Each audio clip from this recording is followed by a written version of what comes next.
This is you. April 3rd, 2016, Panama City. It is just past 8 o'clock in the morning and the office is already buzzing in a way that feels wrong. Not busy. Anxious. You have been a lawyer at Mossack Fonseca for several years. You have set up hundreds of shell companies. You have processed documents for clients in dozens of countries. You have never had a reason to think anyone outside this building knew your name. That is about to change. You already know a leak is coming. The firm sent a notice to clients 2 days ago on April 1st saying the email servers had been hacked. Most people assumed the worst was behind them. Most people were wrong. At 2 p.m. Eastern Time today, 107 media organizations in 80 countries are going to publish simultaneously. The International Consortium of Investigative Journalists, the German newspaper Süddeutsche Zeitung, and more than 100 partner outlets have been sitting on 11.5 million documents from your firm for over a year. They have read them, they have verified them. They have coordinated the release down to the minute. You have about 6 hours left before everything breaks. To understand what is about to happen, you need to understand what this firm actually is. Jürgen Mossack founded it in 1977. He was a German lawyer. His father had moved the family to Panama after the war, following a period of service in Hitler's Waffen-SS. Jürgen built a legal practice in Panama City and carved out a specific niche. He helped wealthy clients move money offshore. He was good at it. In 1986, Ramon Fonseca joined him. Fonseca was a different kind of person. He was a prominent Panamanian novelist, a public intellectual, a man with a reputation well beyond legal circles. Together they merged their practices into what became Mossack Fonseca. The firm grew steadily. By 2016, it had offices across 9 countries: China, Switzerland, several across Latin America. According to The Economist, it controlled between 5 and 10% of the global shell company market. That sounds modest until you understand the scale of that market. The firm had 214,488 offshore entities on its books, documents dating back to the 1970s. An internal memorandum found in the leaked files states plainly that 95% of the firm's work consisted of selling vehicles to avoid taxes. That is not a characterization from a journalist. That is a line from the firm's own internal records. This is what you work for. Your specific job involves creating legal structures for clients who do not want their names attached to their assets. The mechanism is straightforward.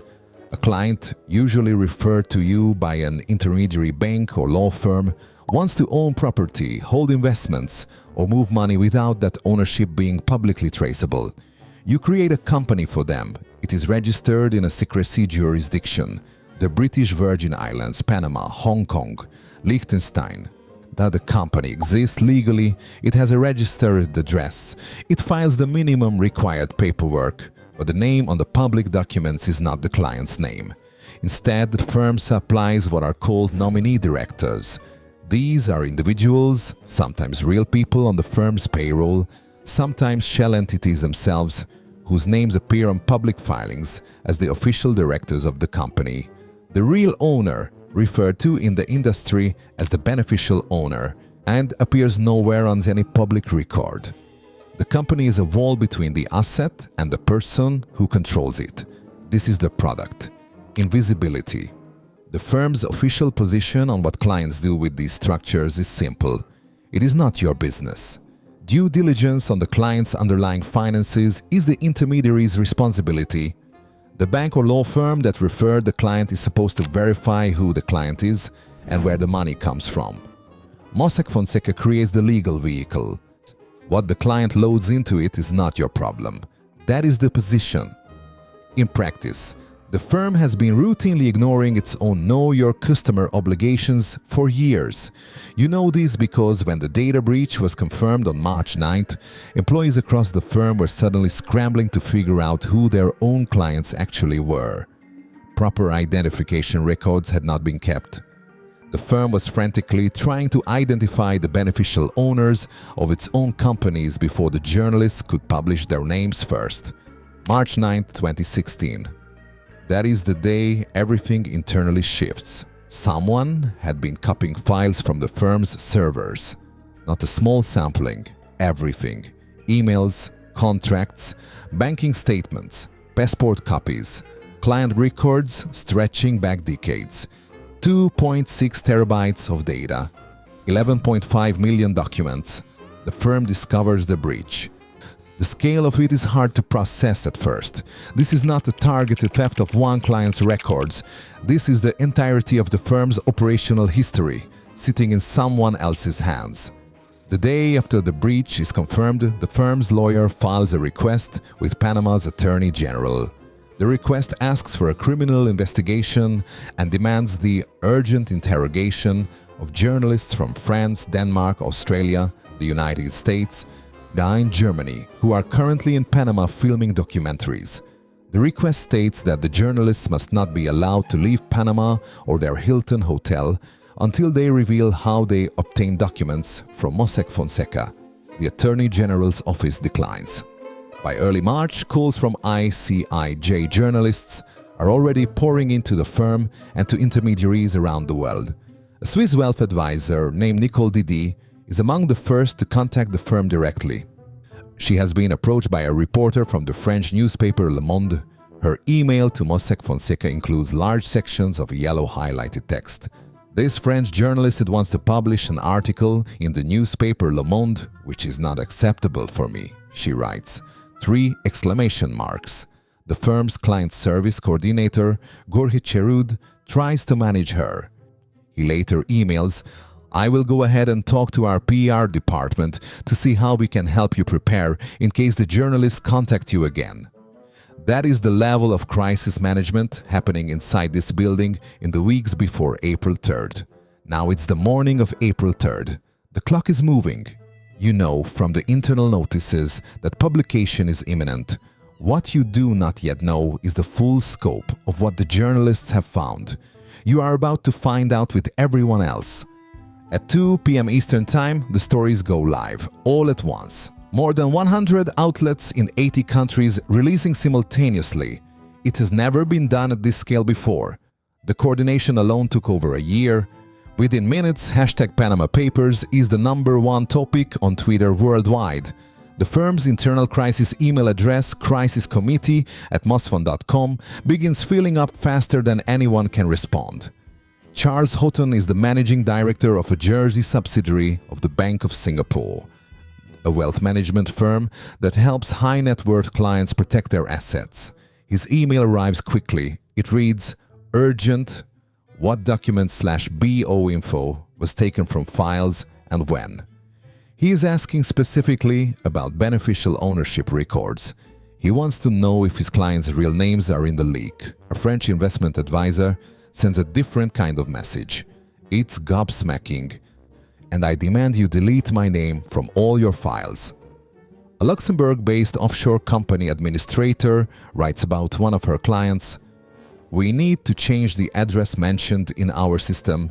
This needs to be done urgently. Due to the Panama Papers, our client faces some problem in Canada." A Swiss money manager sends what may be the most honest email of the day.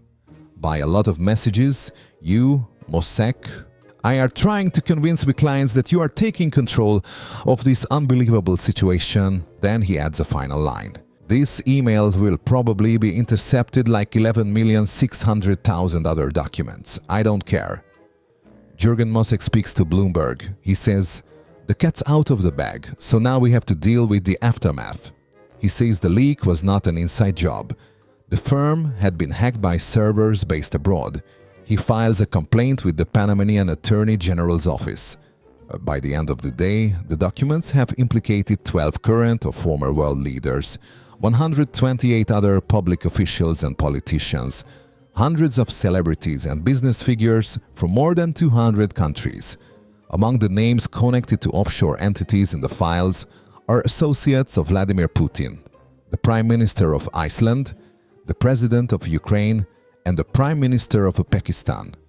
You sit at your desk and watch your phone receive messages from people you have never spoken to, about companies you may have helped create years ago, for clients whose real names you may never have known.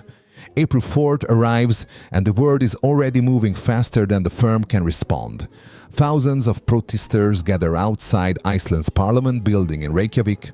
The documents show that Prime Minister Sigmundur David Gunnlaugsson and his wife secretly held nearly $4 million in bonds in Icelandic banks through a British Virgin Islands shell company called Wintrisink. Mossack Fonseca had set it up in 2007. Gunnlaugsson had never disclosed his interest in the company. Those bonds were in Icelandic banks that failed during the 2008 financial crisis. As Prime Minister, he had publicly overseen negotiations with those same banks' creditors. On April 5th, Gunnlaugsson resigns. He is the first sitting head of government to fall because of the Panama Papers. He will not be the last. On April 4th, France's financial prosecutors open a preliminary inquiry into aggravated tax fraud and money laundering, focusing on French nationals named in the documents. Spain's Attorney General's office and Finance Ministry launched simultaneous probes on the same day. Panamanian police raid Mossack Fonseca's offices in Panama City. El Salvador and Peru follow. In El Salvador, and the raid is live-tweeted by the country's general prosecutor as officers in black balaclavas and soccer jerseys sweep through the firm's workplace and seize 20 computers. The day before the raid, the Mossack Fonseca sign had been quietly removed from the outside of the building in San Salvador. 14 large blue letters, taken down one by one. Australia announces it is investigating 800 individual taxpayers named in the files. The Swedish Financial Supervisory Authority announces an investigation into Nordea Bank after the documents show its Luxembourg office helped set up nearly 400 offshore companies for clients. India, Spain, Sweden, and Argentina demand information from the firm about their nationals. On April 6th, 3 days after publication, Mossack Fonseca releases its official statement. It reads, "Approximately 90% of our clientele is comprised of professional clients who act as intermediaries and are regulated in the jurisdiction of their business. These clients are obliged to perform due diligence on their clients in accordance with the KYC and AML regulations to which they are subject. The firm is pointing at the banks and law firms that send clients to them. The position is that Mossack Fonseca was a service provider operating within the law. Whatever the clients did with the vehicles, that was the intermediary's problem to police." The Panama Lawyers Movement calls the entire investigation cyberbullying. The association's president holds a press conference calling the leak a direct attack on the country's financial system and invites all organized forces of the country to create a great crusade for the rescue of the country's image. The Panamanian government quietly spends $370 million dollars on international public relations efforts to manage the damage to the country's reputation, according to reporting published in October 2016. Inside the firm, the crisis email address keeps filling. The office begins a scramble to change its name in certain jurisdictions. In Samoa, the Mossack Fonseca office is quietly rebranded as Central Corporate Services Limited. By the end of 2016, governments and companies in 79 countries have launched 150 separate inquiries, audits, or investigations into the firm, its intermediaries, or its clients. The firm does not survive what comes next. In May 2016, it shuts its office in the Isle of Man. Jersey and Hong Kong follow. By the end of that year, both founders announced their retirement from the firm they built over 30 years.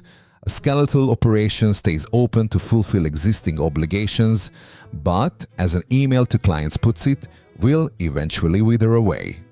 February 2017.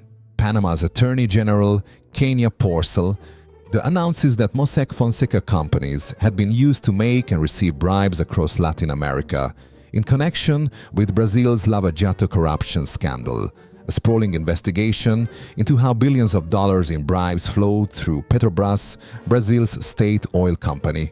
She calls Mossack Fonseca a criminal organization that is dedicated to hiding money assets from suspicious origins. Both founders are arrested on money laundering charges. From his jail cell, Jürgen Mossack writes in a notebook, March 2018, Mossack Fonseca closes permanently, citing what it describes as the economic and reputational damage caused by the leak and unusual actions by certain Panamanian authorities. October 2020. German authorities issue international arrest warrants for both founders. The charges are accessory to tax evasion and forming a criminal organization. Now here is where the story takes a turn that is hard to explain. By the time the Panama Papers investigation concludes its first wave of impact, the results are staggering. Governments worldwide have recovered more than $1.2 billion in unpaid taxes, fines, and penalties. The Pakistan Supreme Court disqualifies Prime Minister Nawaz Sharif from office after the documents show his children owned London real estate through Mossack Fonseca companies. Uruguay arrests 5 people on money laundering charges linked to a Mexican drug cartel using firm-created shells. Germany alone collects over $195 million in taxes and penalties. Canada assesses approximately $83 million in unpaid taxes from related cases. The documents bring down a prime minister. They trigger 150 investigations across 79 countries. They recover over $1 billion. They are treated by law enforcement agencies on 4 continents as credible evidence of real crimes. And then in June 2024, a judge in Panama acquits all former Mossack Fonseca employees, including both founders. The reason given: insufficient evidence and problems with the chain of custody of the evidence.